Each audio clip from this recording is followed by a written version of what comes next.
नमस्ते, मी पृथ्वीराज राजेंद्र यादव। आज मी आपल्या महाराष्ट्राविषयी बोलणार आहे। जय जय महाराष्ट्र माझा, गरजा महाराष्ट्र माझा। माझ्या महाराष्ट्राची महती काय वर्णावी, मराठी मातीचा गंध आणि मराठी भाषेचा गोडवा म्हणजे माझा महाराष्ट्र।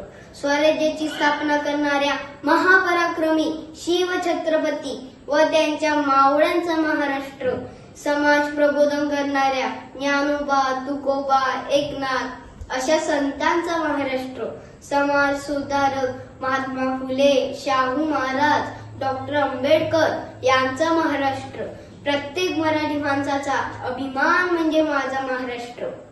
या आपल्या महाराष्ट्राला पुरोगामी विचारांचा वैभवशाली वारसा लाभला आहे।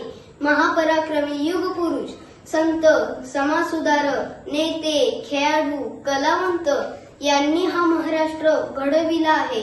आपल्या महाराष्ट्राला त्यागाची व बलिदानाची मोठी परंपरा आहे।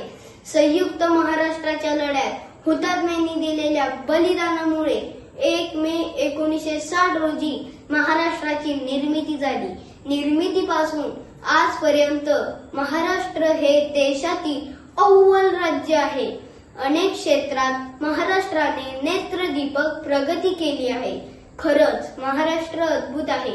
आपल्या करारीपणाची साक्ष देत थाटात उभे असलेले गडकिल्ले, हजारो वर्षांचा इतिहास जपणाऱ्या अजिंठा, वेरूळ लेण्या, भव्यतेची जाणीव करून देणारा सह्याद्री, कृष्णा, कोयने सारख्या जीवनवाहिनी नद्या, कोकणातील अथांग समुद्र आणि डोळे दिपविणारे निसर्ग सौंदर्य, विठ्ठलाच्या ओढीने पायी प्रवास करणारे वारकरी।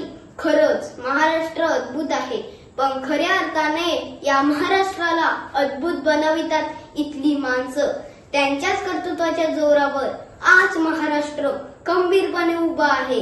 महाराष्ट्र मंगल आहे, महाराष्ट्र पवित्र आहे, महाराष्ट्र नाजूक आहे, पण तेवढाच तो राकट आहे आणि कणकर आहे। आणि म्हणूनच मला माझ्या महाराष्ट्राचा अभिमान आहे।